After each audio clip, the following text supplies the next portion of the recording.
Hello guys, welcome back to my channel. Hope you're all doing well. So yeah, we had a week off from UFC Fight Night. Yeah, of course we had the contender series, but now we are back at it again, making fight picks for UFC Vegas 37 Smith versus Spann.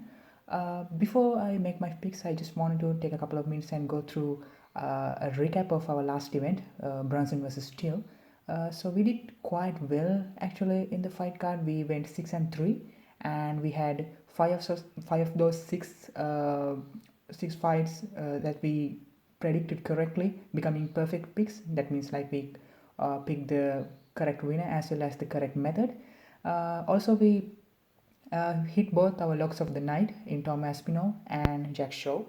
So to recap the event, actually, it was uh, it was crazy in the main event. I mean, Till got out wrestled and almost kind of finished in the first round, right? And it was a dominant first round with nasty ground and pound for Derek Brunson, and Till's takedown defense did not hold, and I expected like Till to have better takedown defense. Actually, he showed some good defense in the third round, and actually he hurt Derek Brunson as well, and I think he rocked him for a moment, but he just got way too excited and way too aggressive, and just Brunson just hit the switch and got the takedown, and yeah, it was crazy actually. There was a scramble, and Darren Till just he was just unfortunate. I mean, Derek Brunson just landed on the straight away on his mount, and yeah, from there onwards it was just a quick, very quick rear naked choke, and Darren Till tapped, and yeah, we got Derek Brunson becoming a middleweight contender in 2021, and I did not see that coming, but it's good for Derek Brunson. So will he beat Adesanya? I don't know. It's he has a chance. He has the wrestling chops, but I don't think that at middleweight he will be able to take down Adesanya. Adesanya has the reach and he has developed good takedown defense. So I don't know what Brunson's chances will be, but it's still a close fight. But still, if it is the fight, I would go with Adesanya once again. He has done it before, and I think he will do it again in impressive fashion as well. But still, it's another fight. When if the fight happens, then we'll make the prediction, right? Yeah. So and for Till, I don't know whether he should go back to 170. I don't think that he can make 170 easily. That's the problem. When he was making 170, he had a tough weight cut always, and it's not good for him. So maybe what's next for Darren Till? I think maybe Till versus Uriah Hall, and that would both of them coming off of losses, and that would account to a good match. I think good striking battle. So let's see how things will how things will happen, and how Darren Till bounces back. And apart from that, we had Tom Aspinall with basically a flawless performance, right? He it's good that he wants to take things slow. That he wants to just take on the next guy in the rankings, maybe fight. Uh, I think he wanted to fight Blago Ivano, who is I think ranked above him, and I think it's going to be a good fight. And Blago is a very good striker. He's a good sambo guy, and so it's going to be interesting how Tom Aspinall matches up with him.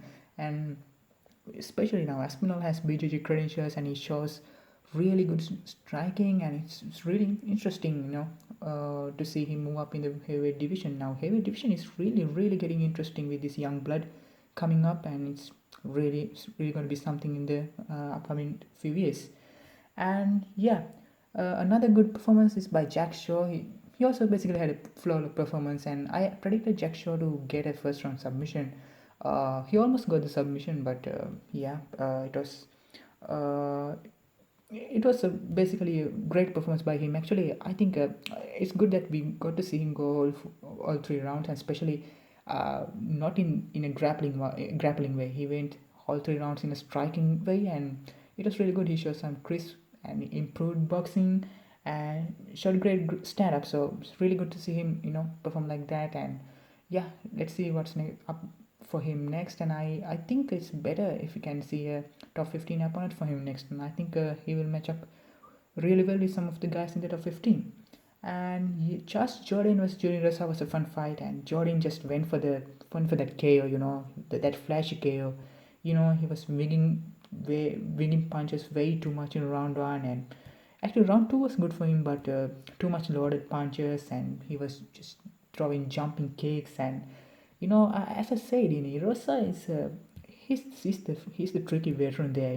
He was in close quarters, and he changed things around in the round 3, and his corner called for that too. In the round 3, they gave him very good advice. Like usual, Rosa weathered the early storm, and he got the late submission against Charles Jourdain. So yeah, so let's just get into it, and let's just move into our next fight card, and it is going to be UFC Vegas 37. It's Anthony Smith versus Ryan Spann. So let's get into it straight away.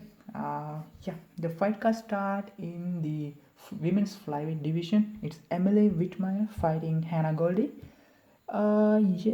Taking a look at this fight, actually, it's a very interesting fight because skill-wise, both the girls are in the same level, I would say. But Emily has fought the better competition. She has fought Armando Ribas, Poliana Viana, Jillian Robertson, and Roxanne Modafferi. So that's a plus side for her. And in the last fight, I was expecting Goldie to, go for her grappling, against Diana Belbita, but she had trouble with the reach of Diana Belbita. So she was just throwing, the same combinations again and again, and, they weren't landing, it is kind of, I think this fight is a little bit short notice for her, for Hannah Goldie, against Emily Whitmire, who was supposed to fight, I think, Corey McKenna. She was supposed to fight Corey McKenna. This fight can be, this is going to be a really close fight, and honestly, I would think that this will go to a decision, and it could very well be a split decision too, I think Emily will use her slight reach advantage, like in the last fight, Hannah Goldie had a little bit of a reach disadvantage, and she had really had trouble, closing the gap against Diana Belbita, but the Belbita is a really good striker too, and I think Emily will take a page from that book, and she will just try to, out jab and be in the distance against Hannah Goldie. What Hannah should do is she should really try to get into a clinch, and she should really try to implement her grappling. If she becomes successful with her grappling and clinch control, outside the cage, because Hannah Goldie seems like a very strong girl, she has good build and all, but still, I think I'm going with Emily Whitmire in this fight, and I think Emily will win a close split decision, or maybe even a 29-28 unanimous decision, and win this fight against Hannah Goldie. And so I'm going with Emily Whitmire by decision. And we will be moving into the next fight. It is Gustavo Lopez facing Haley Alatang in the bantamweight division. So this is again, the odds are really close in this fight. The thing is, actually, Haley Alatang won the last 2 fights in the UFC. I mean, before he came face to face with Casey Kenny. Before that he won 2 decisions against Dana Batgirl and Ryan Benoit. Before he became a complete punch bag 1-on-1 to Casey Kenny. I mean, he just got hit so much in that fight, and Casey Kenny was having a field day with Haley Alatang. I don't like him getting hit that much. Alatang is a good wrestler. He has good wrestling credentials. But actually, a win over Dana looks really good, as Dana Batgirl himself is on a chaos streak right now. And talking about Gustavo Lopez, he's coming off of TKO loss to Adrian Yanez, but it's not something to think that much about. I mean, Adrian Yanez is looking like a beast right now. But before that, he submitted Anthony Burchak and went to a decision, even though he lost with Merab Dvalishvili, and that's really good. And Hell is a good wrestler, but let's see whether he's able to use his wrestling in this fight.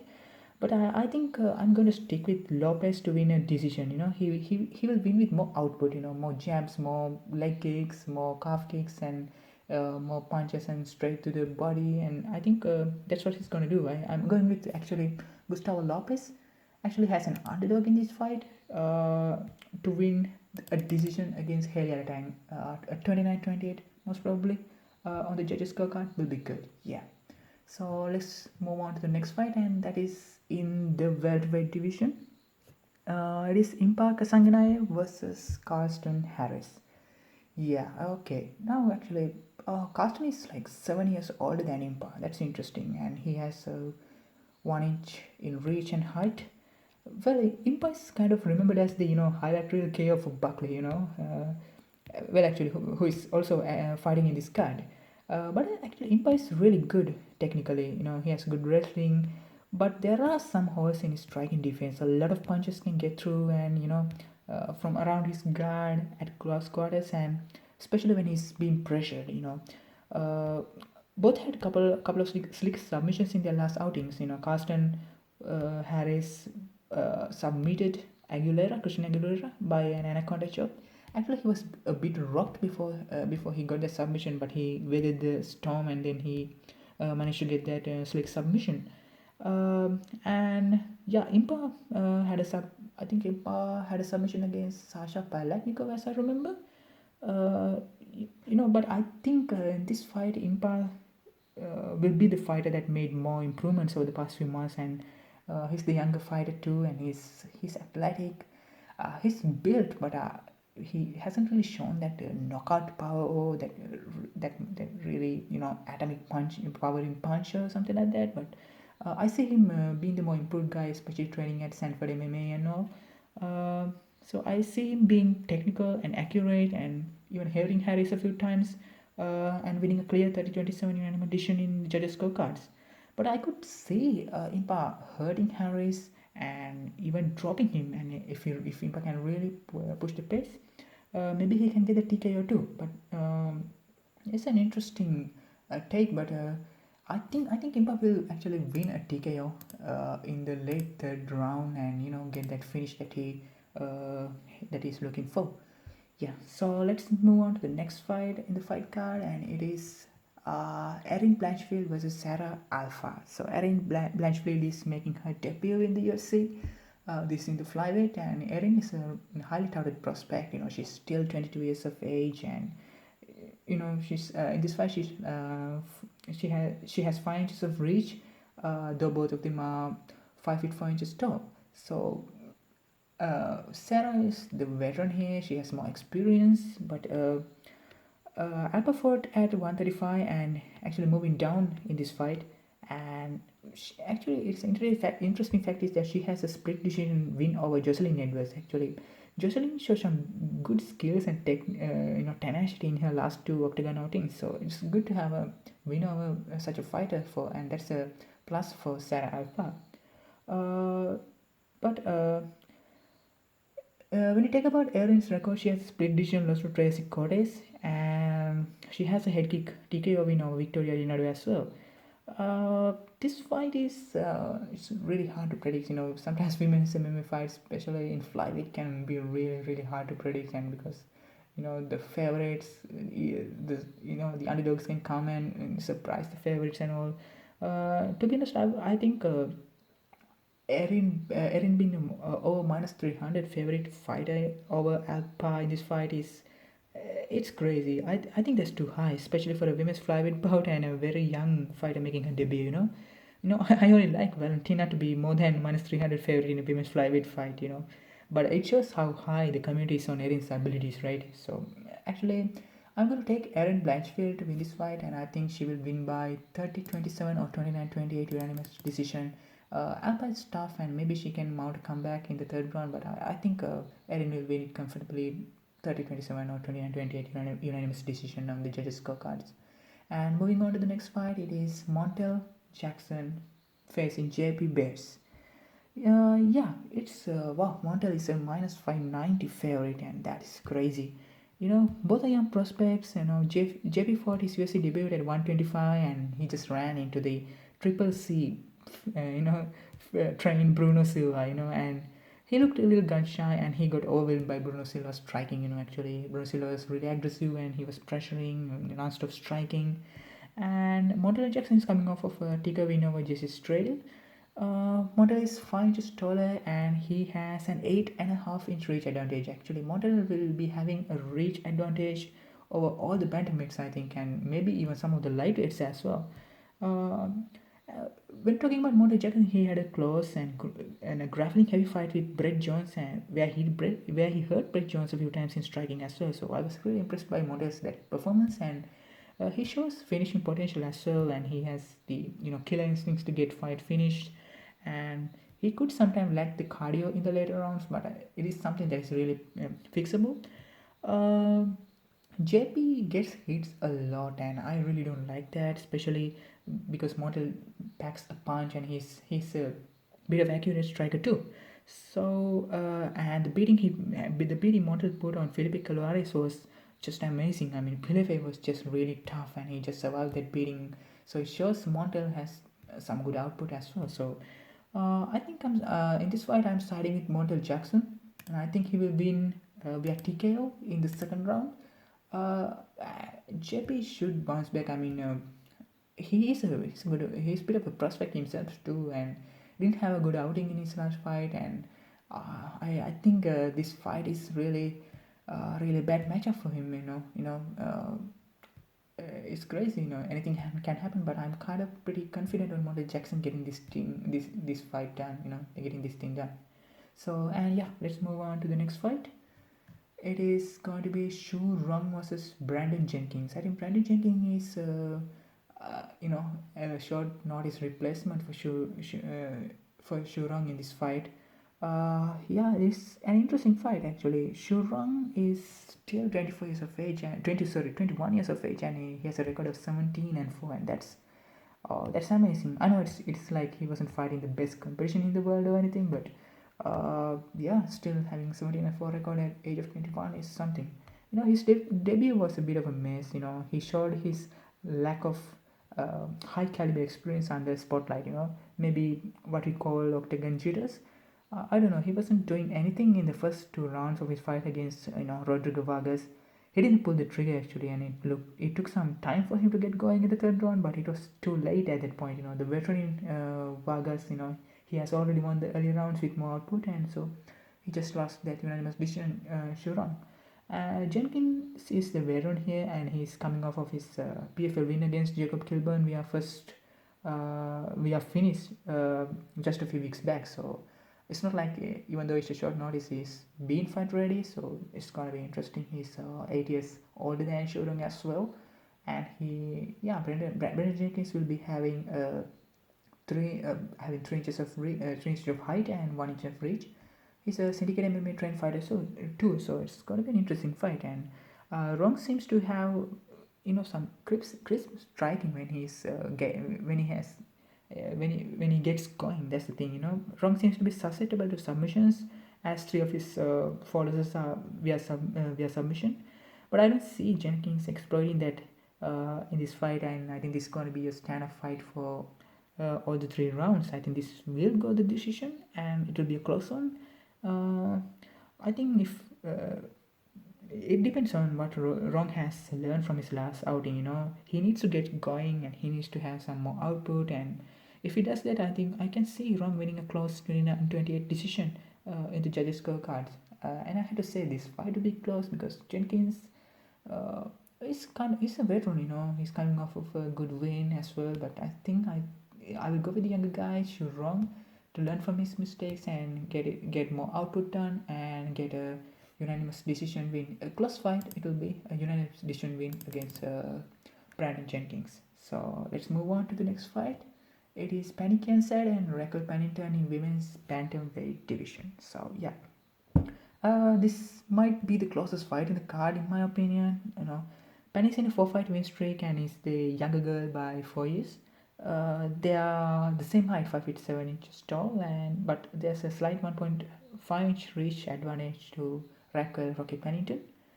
I see this fight going the distance. So yeah, Pannie had a very close fight against Alexis Davis, but her win against Sarge was a really good one. She really showed her skills in her win against Cesare Eubanks. Will this fight be the most exciting or the most technical fight in the world? I won't bet on it, but Raquel always brings the heart, the pressure, and toughness to the fight, right? And Pannie's got crisp jabs and strikes when she gets going, and she definitely should be ready to face the pressure of Raquel Pennington. That's what Rocky does really, really well. She gets on your face, and she keeps that pace as well. So Pannie should be ready for that one because I saw Pannie getting tired in her last fight against Alexis Davis, and she can't do that against Rocky. In a veteran in Rocky.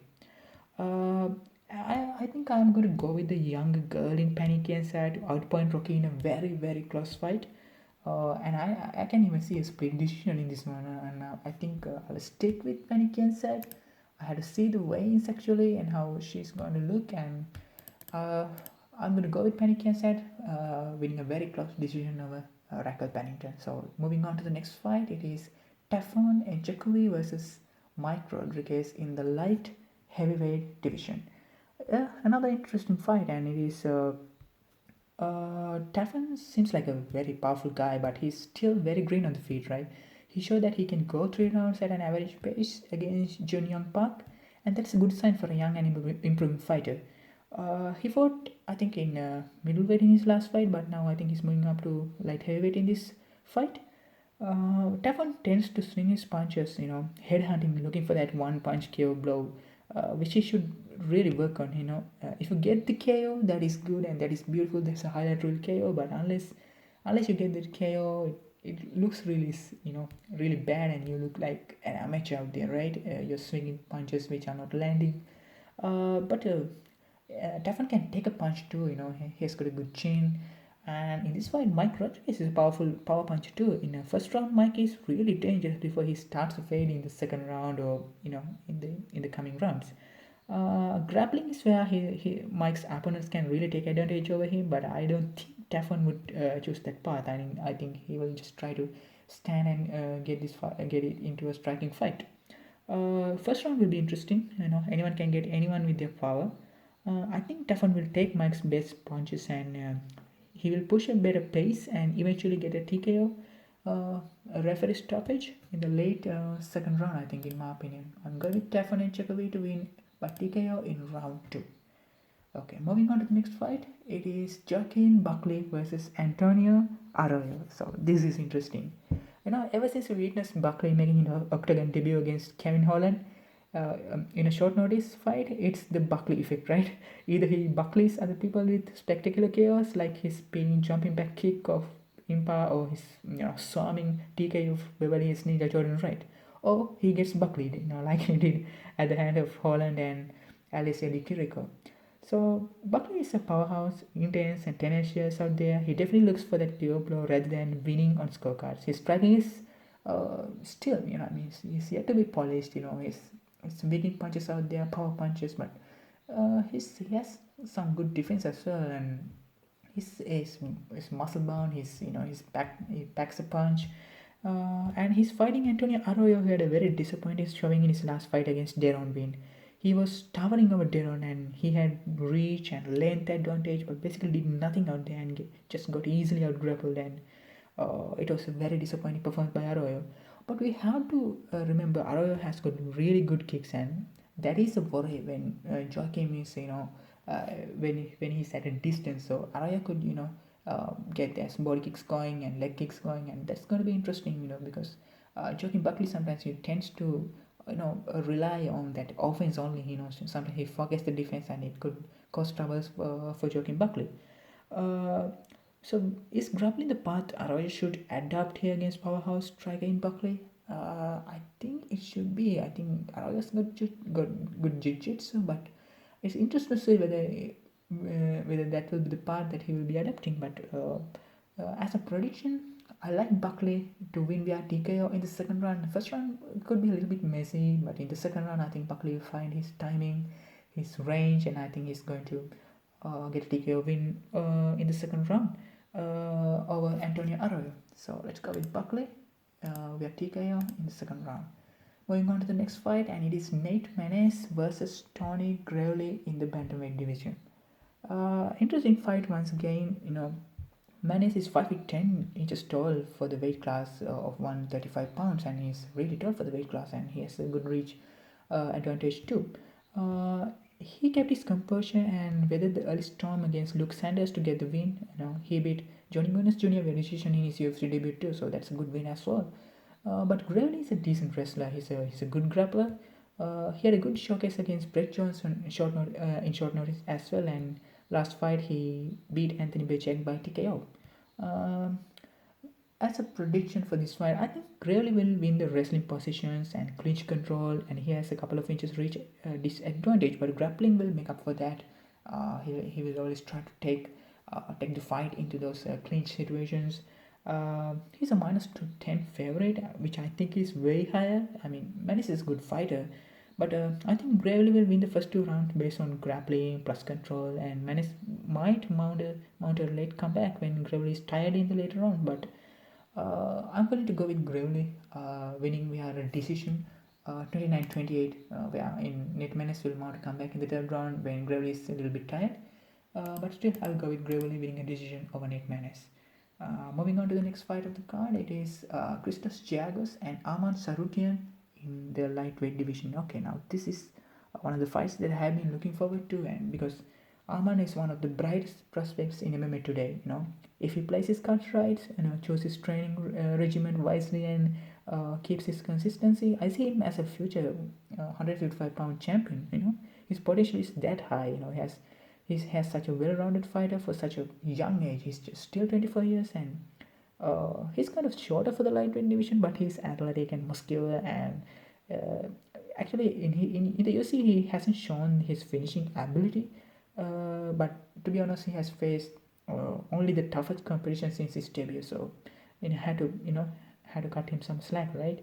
And he was just 22 when he went toe-to-toe against Islam Makhachev in grappling, and he had his moments too.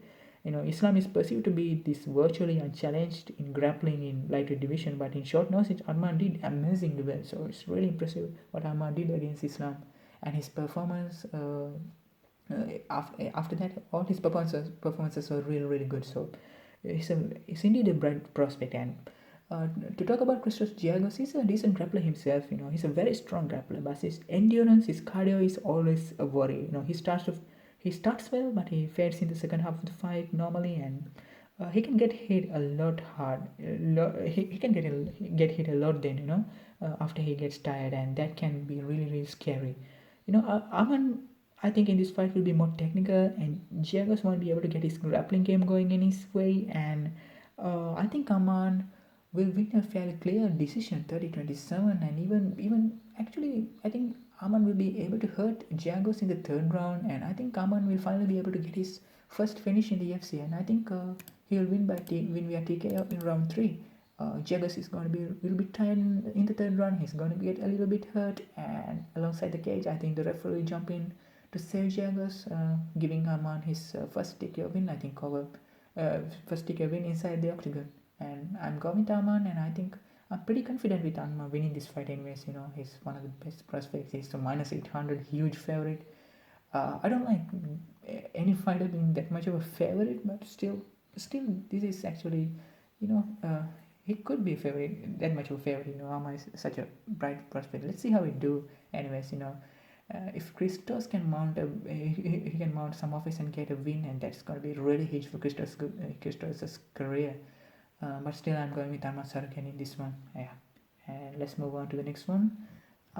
It is the debut of Mandy Böhm versus Ariane Lipski. I think I misspelled her name, Mandy's name. I'll call her Mandy. And let's see. Yeah, Mandy Böhm versus Ariane Lipski.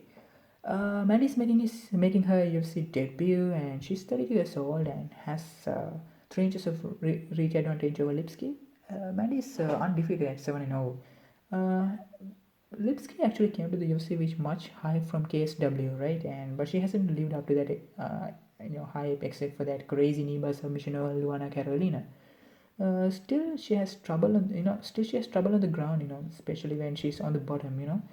We saw that with Montana De La Rosa and Antonina fights. I like Mandy to implement grappling to get a decision win over Lipski here. I think it will be the easiest path to victory. But this is not the most confident picks for me. I like to see how fighters do inside the octagon, no matter how much credentials they boast outside of it. So let's see how Mandy does, and I'm going with Mandy to maybe get a decision, and if she can implement a ground top control with tenacity and aggression, I think she can overwhelm Lipski and get a TKO finish too. But I'm still going with Mandy to win via decision against Ariane Lipski in this match. And let's move on to the next one. This is the co-main event of the evening. It is a light heavyweight fight. It's Cutelaba facing Devin Clark. Okay. The co-main event is really interesting. Yon might be the scariest 205 pounder in the UFC in the first round, to be honest. After the second round, he's a whole new, many levels down a fighter from himself, who was in the first round. Cardio has always been Yon's issue, and it's really frustrating to see that he hasn't made any improvements in that regards over in his UFC tenure. It's bad because he has the tools to be a solid contender. He has that kill power, athleticism, the personality, that tenacity, but his inability to pace himself in the fight had become so disappointing. And wow, he's still 27 years old as well. So man, I hope he can just correct those little stuff, and he can really become a contender. Devin Clark is a grinder. He's a grappler by heart, but willing to go into a fight swinging punches, which I hope he won't do in this fight, especially in the first round against Yon. Yon is a humble fighter too, but we rarely see him use grappling. He did against Khalil Roundtree. He did use grappling against Khalil Roundtree, and when he mixes things up like that, we can see that when he mixes things up and shows some fight IQ and some game plan, he's a really scary threat in the division. This fight can end early. It could be a first round KO for Erin, or Devin weathering the early storm to come back in the late rounds to take Erin down and get himself a TKO win over a tiring Erin Cutelaba, or tiring gassed out Erin Cutelaba. This fight is going to be wild while it lasts. Actually, Devin controlled Alonso Manifield and nullified his KO power to win a decision too. So it's interesting to see whether he can do that with Erin Cutelaba. But I think Erin Cutelaba's athleticism will be a little bit too much for Devin Clark. So I'm siding with Erin to get a TKO win over Devin Clark in the first round.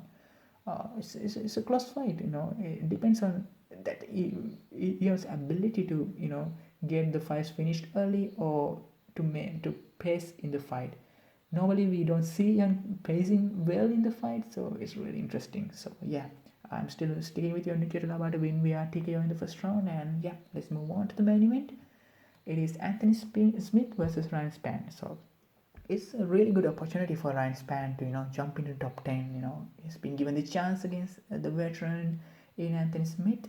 Spann, like Erin Cutelaba, is a very dangerous fighter with serious knockout power in the first round. Come round 2, things will start to get interesting, and he's facing Anthony Smith, who is really, really difficult to finish.